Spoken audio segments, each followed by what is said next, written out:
Cuando trabajamos con espacios planos, también llamados espacios euclídeos, la derivada suele ser de gran utilidad cuando queremos calcular cómo cambian los objetos de posición respecto al tiempo, pero en espacios curvos la cosa es totalmente diferente. Consideremos un espacio-tiempo curvo donde dos observadores, los cuales serán hormigas, están ubicados en una esfera de grandes dimensiones.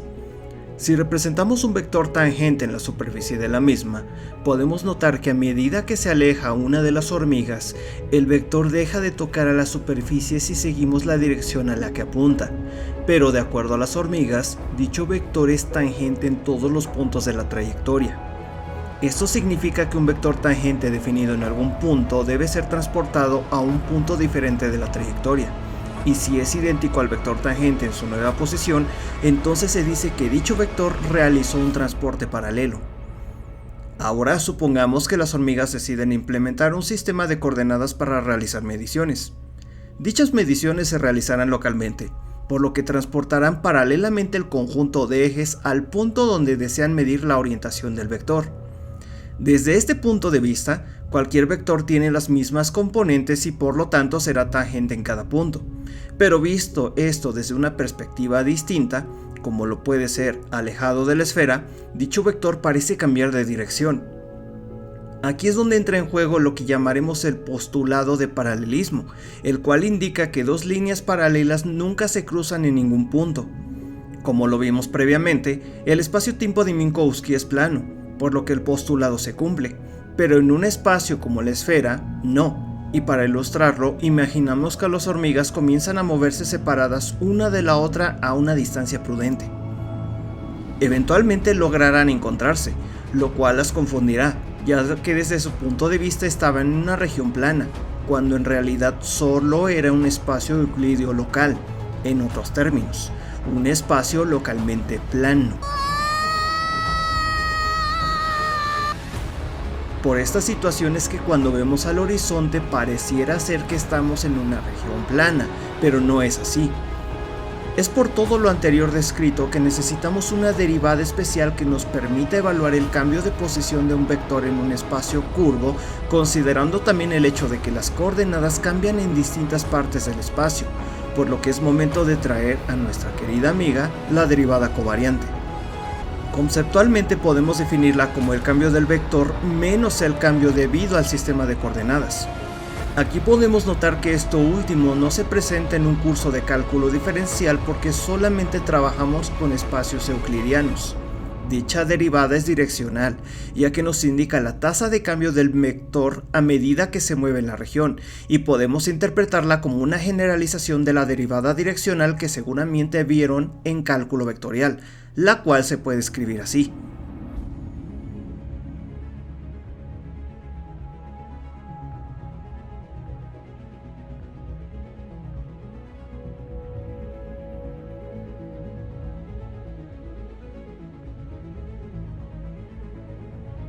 Como es costumbre en este canal, no tememos ensuciarnos las manos con cálculos bestiales, así que comencemos definiendo un vector dado por esta expresión.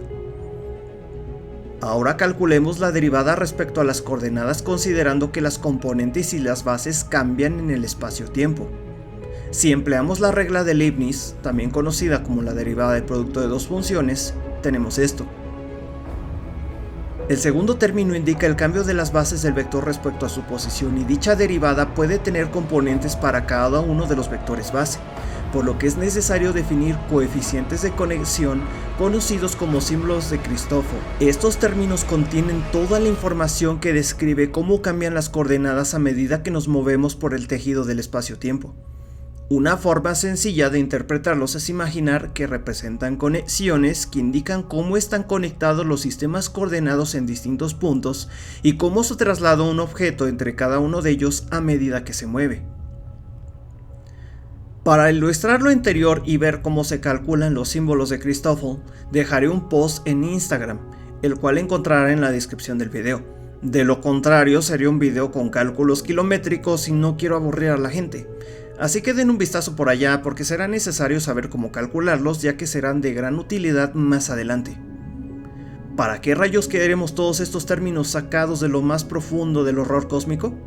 porque muchos de los objetos presentes en relatividad no son componentes de un tensor, el cual, si recuerdan, se transforma de la siguiente manera.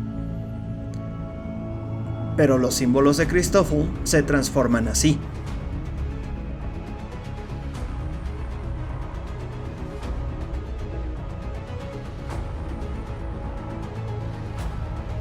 El primer término de la derecha indica una transformación no homogénea, por lo que no tenemos un tensor, lo cual significa que los símbolos de Christoffel no son tensores.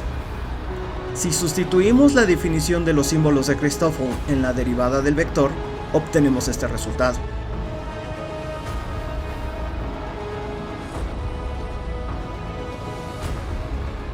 Y renombrando índices, obtenemos lo siguiente.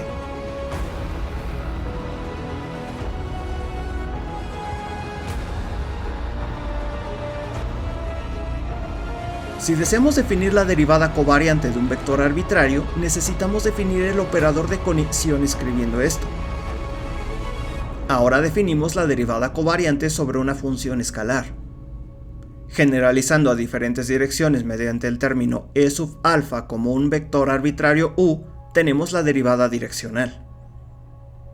Si consideramos lo mismo para un vector arbitrario, obtenemos... Esto último puede reescribirse también como lo que sigue, donde tenemos las componentes de la derivada covariante, por lo que podemos concluir que el transporte paralelo de un vector a lo largo de una dirección dada implica lo siguiente, obviamente considerando lo que se conoce como una variedad riemanniana, es decir, una región que es curva, pero que de cerca podemos dividirla o podemos segmentarla en distintas regiones que se comportan como un espacio plano. Esta derivada no solo actúa sobre campos vectoriales y escalares, sino en cualquier tipo de tensor. Para ello consideramos el campo escalar definido por la siguiente expresión.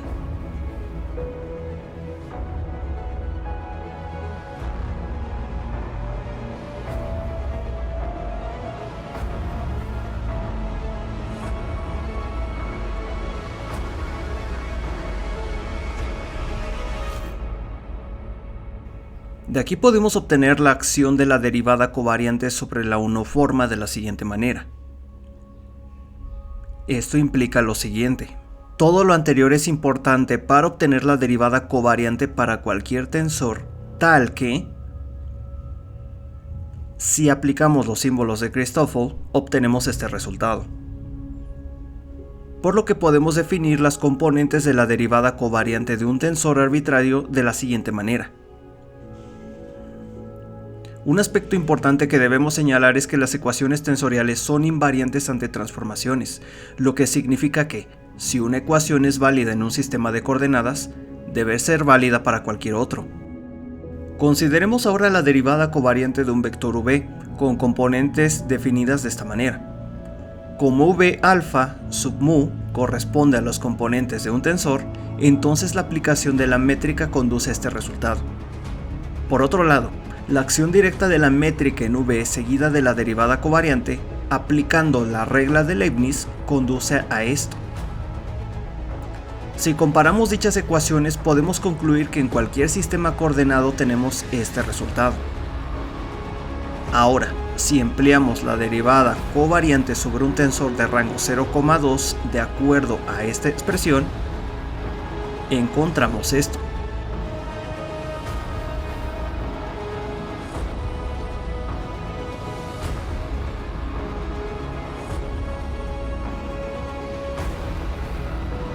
Entonces, debe satisfacerse en cualquier sistema coordenado, es decir, de donde, empleando esta expresión, concluimos con la simetría de los símbolos de Christoffel.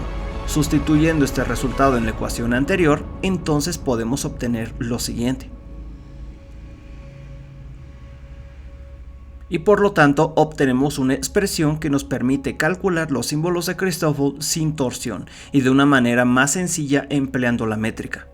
Con esto ya tenemos clara la importancia de dicha derivada, y con ello podemos definir finalmente una ecuación que nos permitirá entender las trayectorias que describen los objetos bajo el efecto de la gravedad.